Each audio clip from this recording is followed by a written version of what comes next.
So yeah, I'll hopefully pick up a little bit on what Vajradevi was talking about this morning in terms of samadhi or stability of mind. So we're going to do a lead practice in a little while, but I'll just give a little preamble into it, say a bit more about it. About anchoring, really. So it's quite clear, isn't it, that awareness comes and goes, so we can be aware, and then suddenly we become aware that we haven't been aware. You know, we've become so-called lost in thought or lost in an intense emotion or discussion or whatever, really. And then we come to, as it were, and we think, oh, I was distracted. And I was thinking about that, and it's quite an interesting, for this practice in a sense, because distraction, I think, can kind of miss the point in a way. Because in a sense, we're always conscious. So in every waking moment, we're conscious of the 6 sense doors. So we're either thinking about something, or we're seeing or looking at something, or we're feeling something, or we're touching something, or smelling something, or tasting something. And we're always conscious, or a whole range of those things. You know, you can be cooking your dinner, and you know, you're having a conversation with somebody and having a sip of wine every now and again. And you're conscious of all those things, but not necessarily aware, or I'm not anyway. And then I can become aware and notice that there's lots of things going on, and my attention's moving to, you know, did I put enough garlic in, or whatever it is. So consciousness and attention are always present, and the attention is almost following what we become conscious of. And more so with things that are intense. So, for example, you know, we can be conscious of a range of things. Some of them very subtle, some of them very intense, some of them pleasant, some of them unpleasant, some of them fairly neutral, which we don't notice so much. And attention will be moving around in that wide range of conscious moments. And I think it's really important to differentiate between those activities of mind, consciousness and attention. And awareness can take in both of them.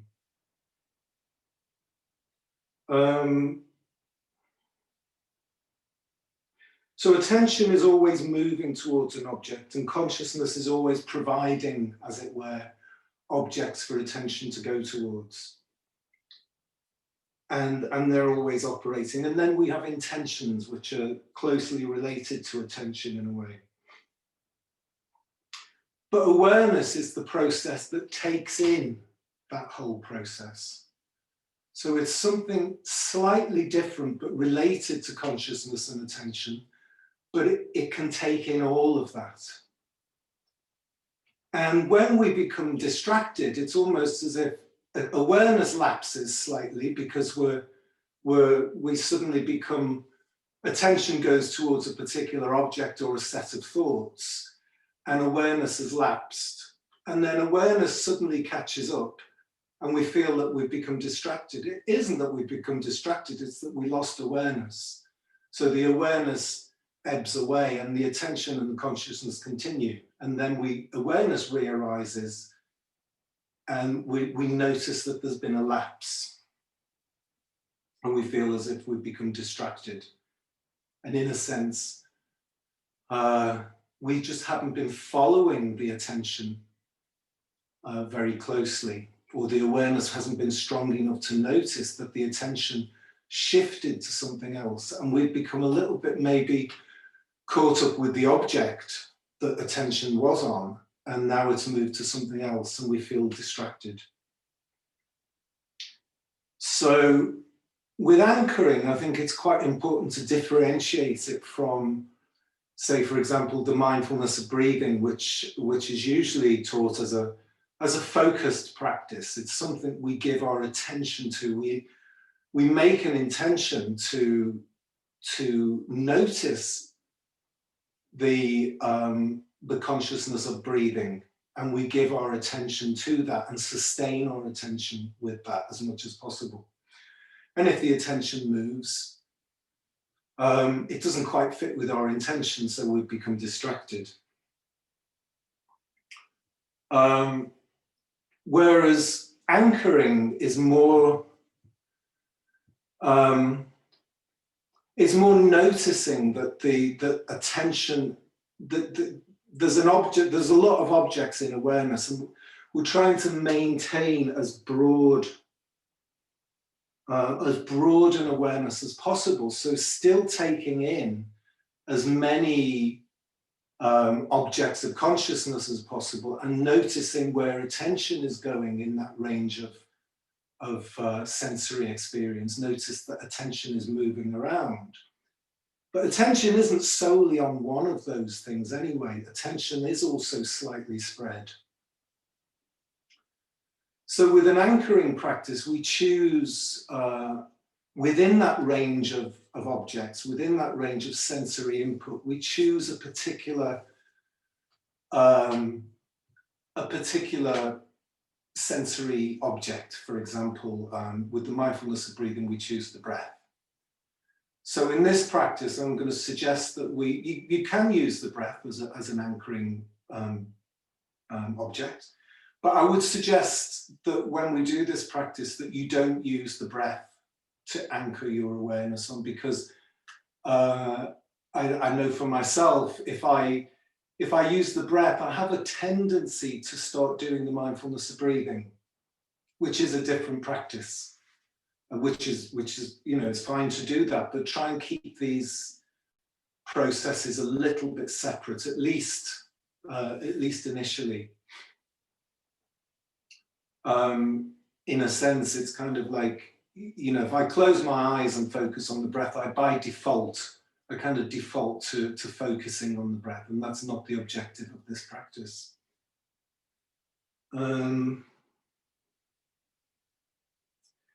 Sayadaw U Tejaniya always uses this particular little exercise, really. And so I just invite you to do it. And it's just simply bringing your fingertips to touch. And how much effort does it take to notice that the fingertips are touching? Hardly any at all. Am I wrong? Or would you say that it's fairly easy to notice that the fingers are touching? Okay, so that's the amount of effort that's required. So it's not focusing. What I'm going to suggest we do for this practice is find again a comfortable position, and you can do it preferably again with your eyes open. Look at something a bit more neutral perhaps than the screen. And bring your fingertips, just the thumbs actually, not all of the fingers. So maybe just rest your palms together so that your thumbs, the tips of your thumbs are just lightly touching.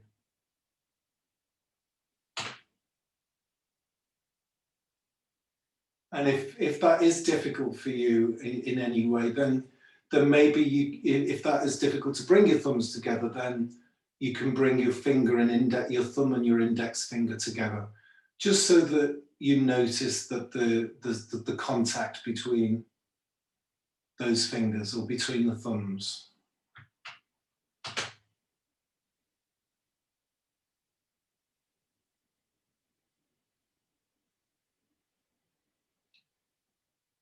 So just touching is just allowing the thumbs to touch, meet. And again, this is not necessarily a meditation practice, so sit in any position that's comfortable with your eyes open. just ordinary awareness. Become aware of the weight of your body on your seat.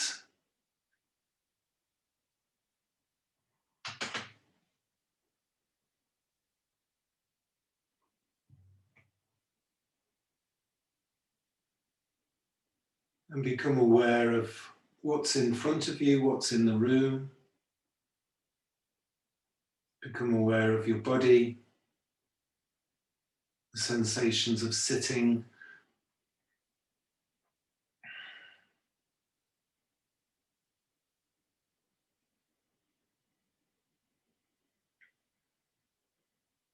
And then almost as if out of the corner of your eye, it's a little bit like if you've ever been in a room when you've seen a mouse, and if you turn to look at it, it'll run away because it'll be frightened. But if you just watch it out of the corner of your eye, it'll carry on doing whatever it's up to until you move. So with this, this is the kind of attention, awareness that you bring into the sensation of your thumbs touching. So you don't want that sensation to be right in the center of your attention, as it were. Just enough to notice that the thumbs are touching, while simultaneously being aware of everything else that's happening in your experience.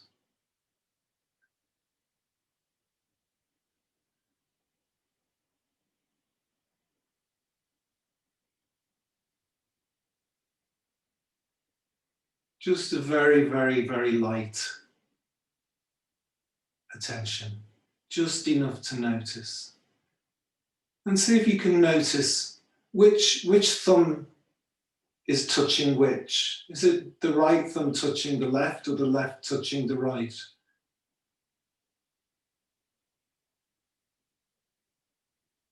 And notice maybe the temperature on the surface of the thumbs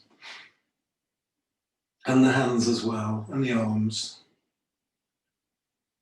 Just giving very slight preferential attention to the thumbs touching.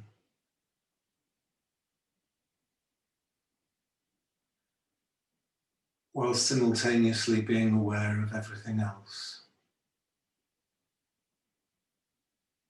So you're not allowing your awareness to move towards the thumbs exclusively.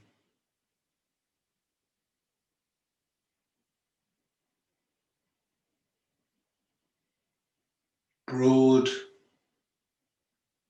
awareness and the thumbs. It's a bit like the and practice.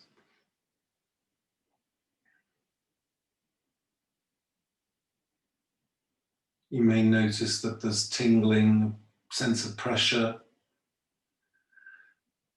warmth, coolness.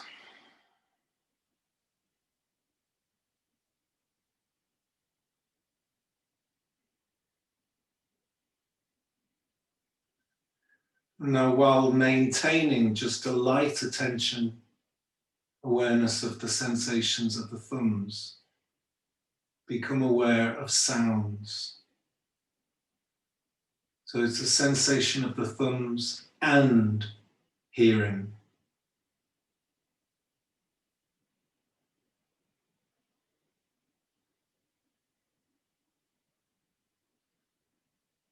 Maintaining a continuous awareness of the sensation of the thumbs and sounds.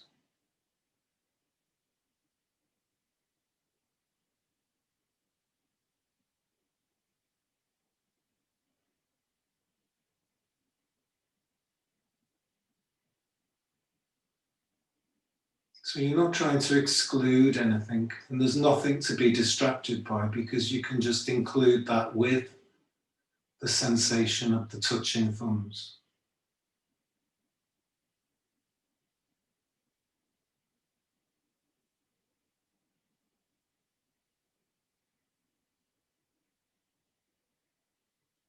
So noticing that hearing is happening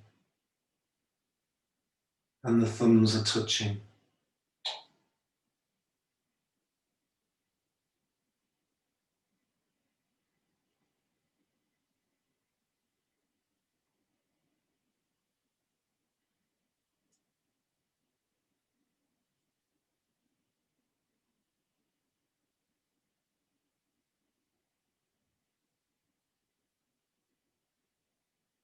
It's a kind of multitasking meditation.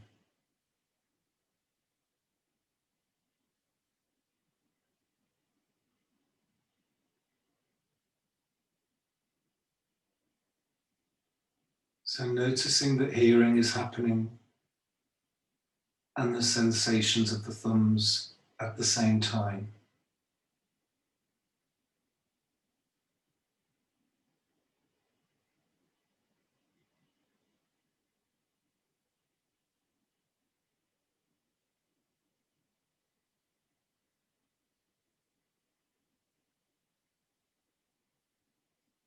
Taking in a broad range of experiences with the thumbs.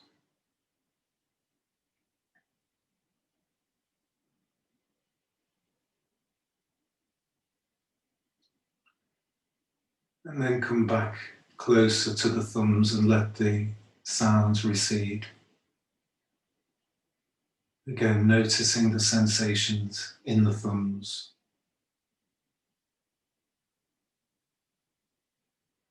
And noticing whatever else is obvious to you.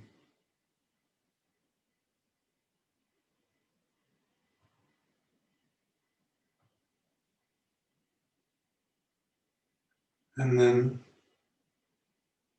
including any bodily sensations that are arising and the sensation of the thumbs. Again, just enough to notice.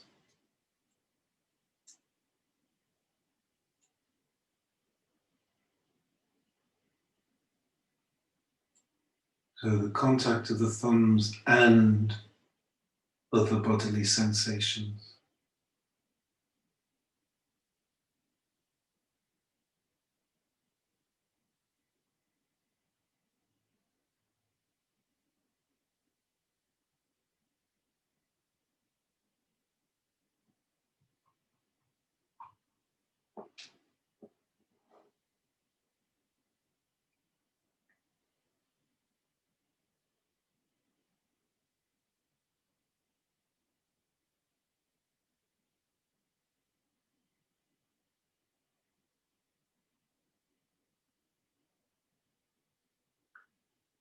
Allow your attention to wander around the body whilst maintaining a sense of the thumbs touching.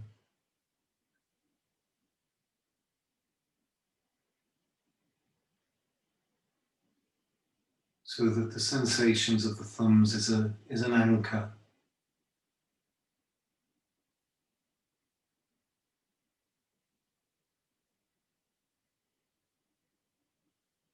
Anchoring the attention on the thumbs, but allowing the attention to wander wherever it wants to go in the body.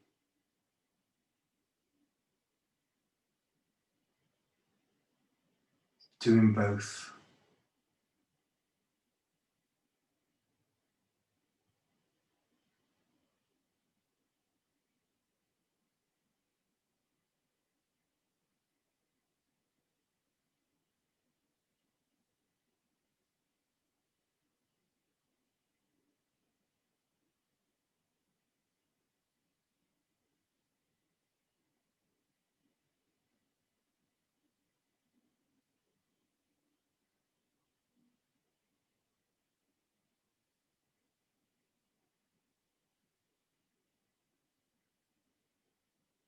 Maybe noticing various sensations in the thumbs.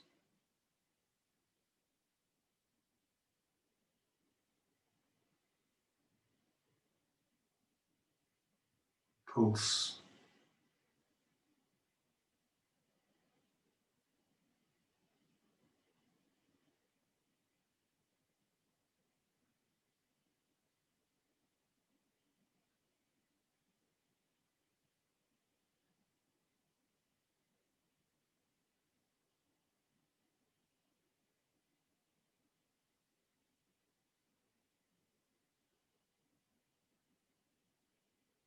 You can also allow the awareness to zoom in and out, as it were.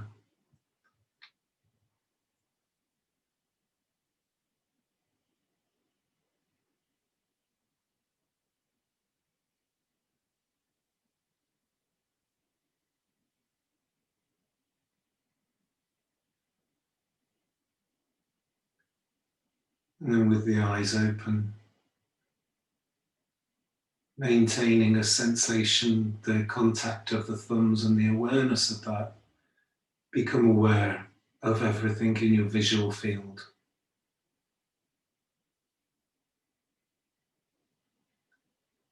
Noticing that seeing and perhaps looking are happening while simultaneously being aware of the contact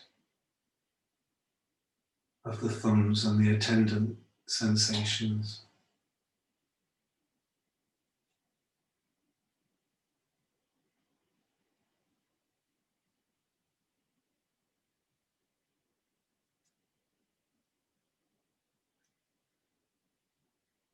You can even maintain a sense of awareness of the thumbs touching while looking around the room. Just take in the whole room while maintaining that contact, that sense of contact of the thumbs.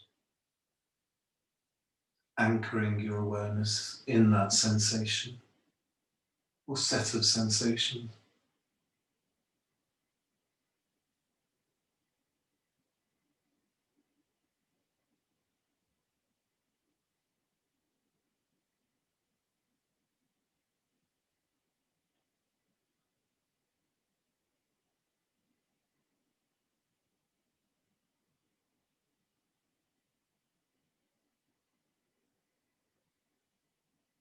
And then let the gaze soften. Notice the seeing.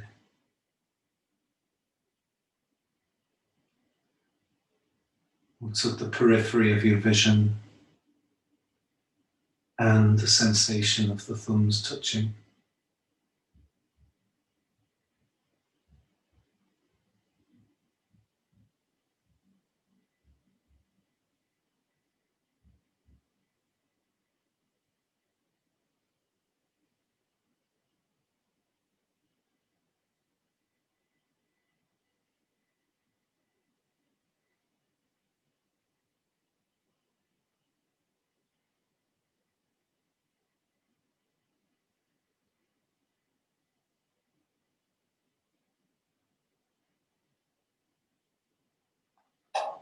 So you can let the attention go anywhere it wants, for as long as you maintain that sense of contact.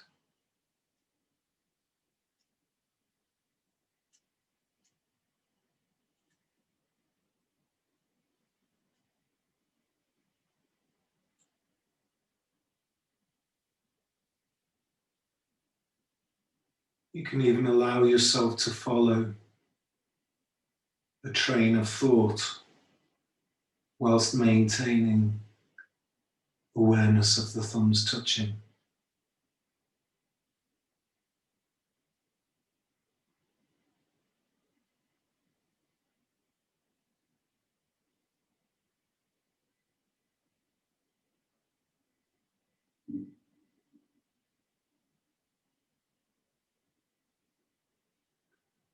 So quite deliberately letting your mind wander between the thumbs and the mental content of your mind.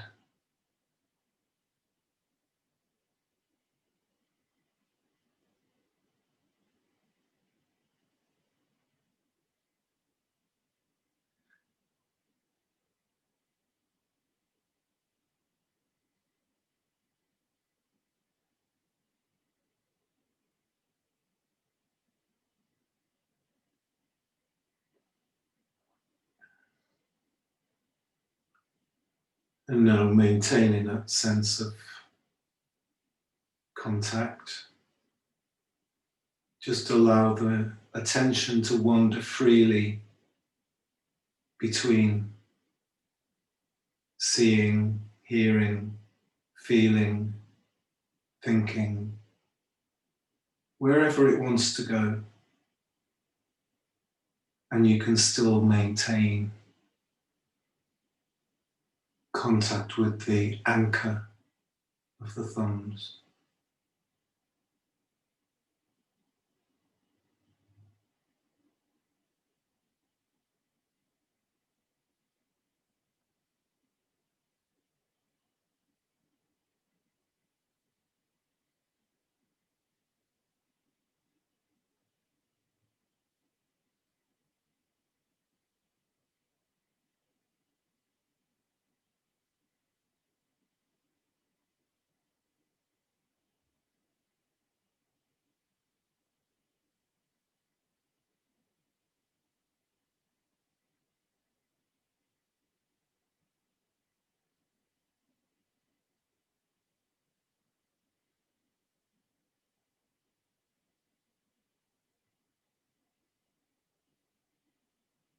Sometimes the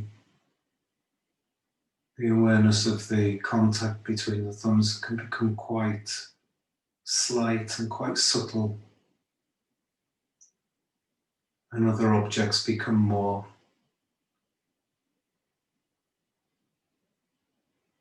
intense.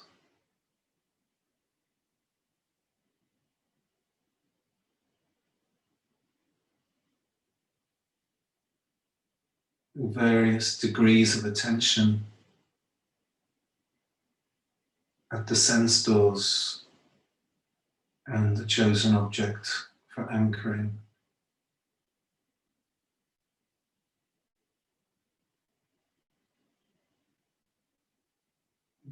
Allow yourself to play with that.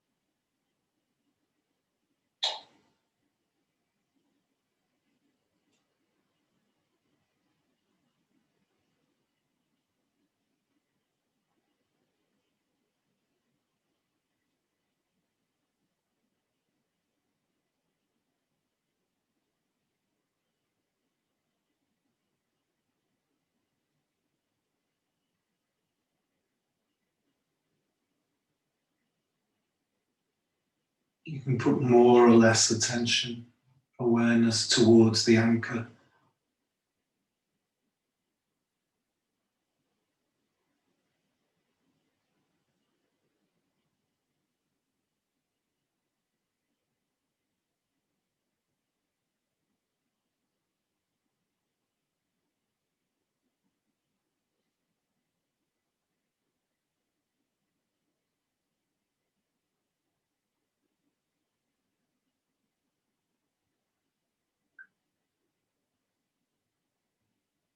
No, you can just let the anchor go.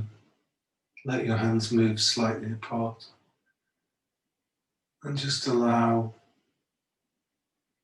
your awareness to take in as many objects of consciousness and attention as possible.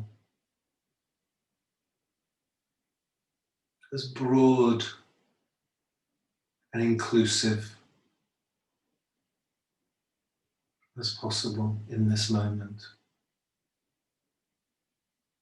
Hearing, seeing, feeling, thinking, just noticing.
allowing your attention to wander wherever it goes, but just follow it with your awareness. Accompany the attention.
Where is the attention right now?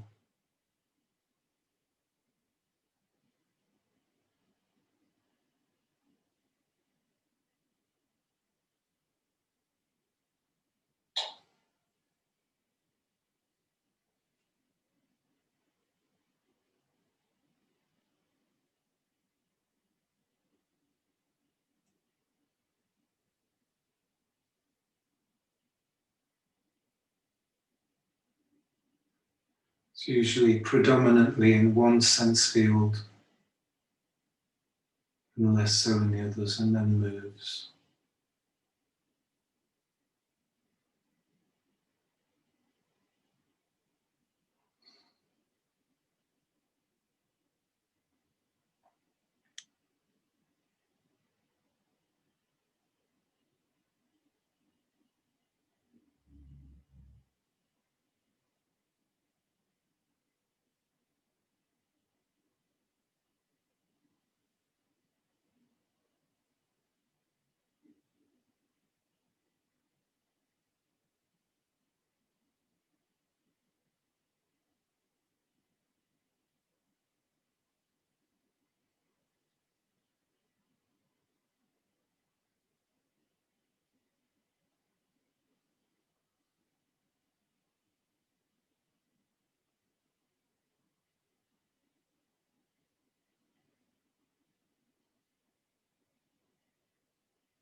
Just notice whatever is predominant, thoughts or sensations or sounds.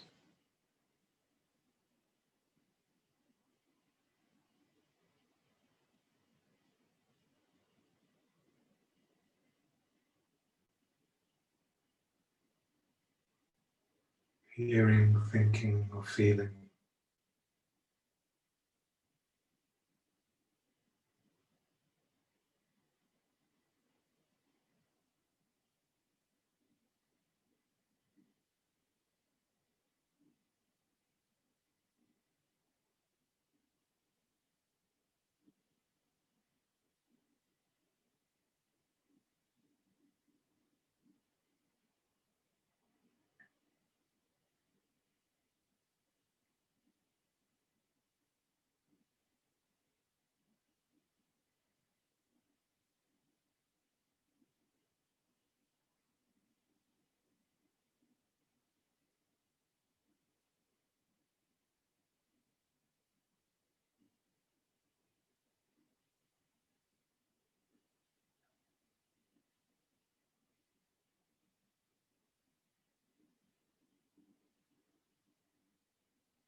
And then gradually bringing that practice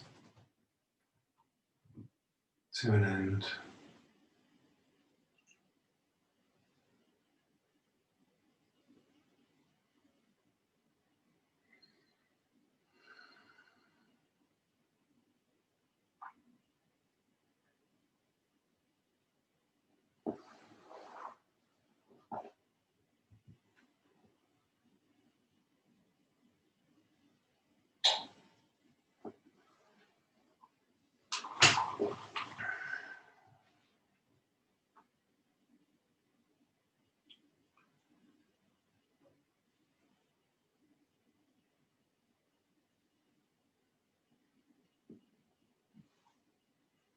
So with that, with anchoring, you can use any object really. So it doesn't have to be the thumbs. It can be the breath, or usually a physical sensation. It's usually helpful to anchor in the body. It can be quite useful for walking meditation because you can maintain awareness of the body or a particular part of the body and allow the attention to move around, look around. So it's really just as an anchor as a kind of vantage point to notice what else is happening. And so it's definitely not about focusing on that particular object. So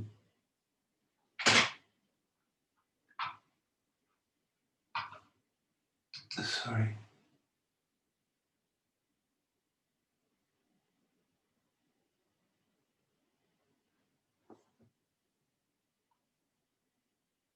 So if you're hard of hearing, what can you use or replace it with? Well, you can use any object. I mean, you can use a sound if you want to. Is there any observations or any questions from that?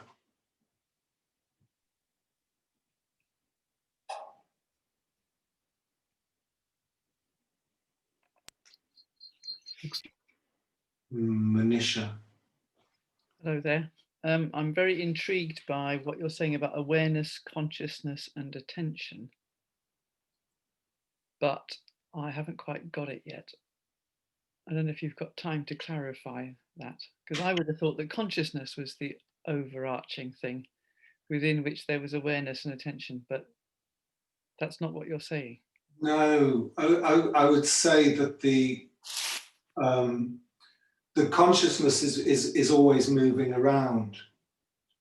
So, for example, when we're doing the practice, we can notice that we're conscious of a sound or conscious of a sensation, and it's the noticing that is the awareness. Because say, for example, if you're doing something that you're driving, you know, like I often have this experience. I'm driving, and I'm not very aware, and you think, what was happening? Where was I then? But I can still remember what happened. So I was conscious. Yeah. But I wasn't aware. When I'm aware, it's that I'm noticing that I'm conscious. Okay, so you're talking about being conscious rather than consciousness in a more kind of... Well, what one is conscious of. So the conscious, okay, it's always moving around, isn't it? And it can move around without me being aware of it. But I'm conscious. Yeah. No, I was confusing it with the concept of consciousness, you know, overarching consciousness in general, human consciousness. Okay, yeah, thank you.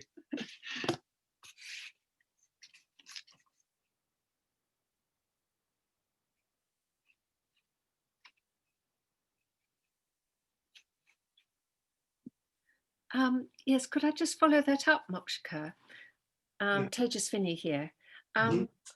So then the attention, you said the attention kind of moves towards things and the awareness follows. Yeah, so well, I don't mean it literally. I mean it in the sense that we become conscious of various things happening. So the sounds, there's various sensations, and then we tend to pay attention to the ones that are more intense. So the attention shifts and moves. So we become conscious of something and then we pay attention to it. And we can be aware of that process. Okay. Does that help? Yes, yeah. I haven't come across this sort of way of talking about it before. So it's interesting, but it makes sense, but I haven't integrated it as a working concept, I think. Yeah. I think what can happen is when you're meditating in particular, you can notice that the attention seems to be arising, or a consciousness seems to be arising in different objects. I become aware of coolness on my hand, and then a thought arises, and then something else arises, and then something might grab my attention, and I'll focus on that for a little while, or I might not be able to even take my attention away from it. And that can be known. That very process can be observed, can be known, rather than being caught up in it, as it were. Yes. Yeah. Thank you.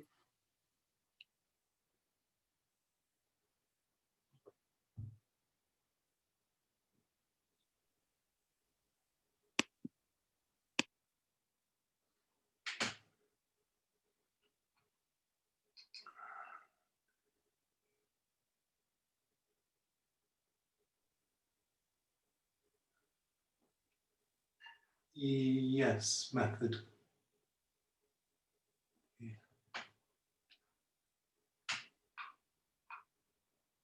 Mokshaka, I've got a couple of questions, if that's all right. Yeah.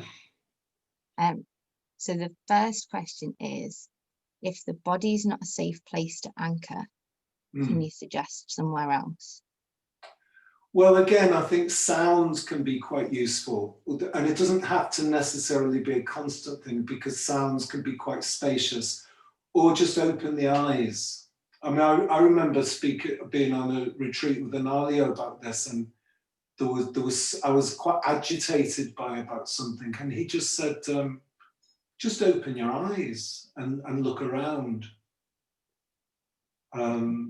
So then you can use a visual object instead. So it can be any object that feels right. Thank you. And then the second question might be a little bit more complicated for here. But if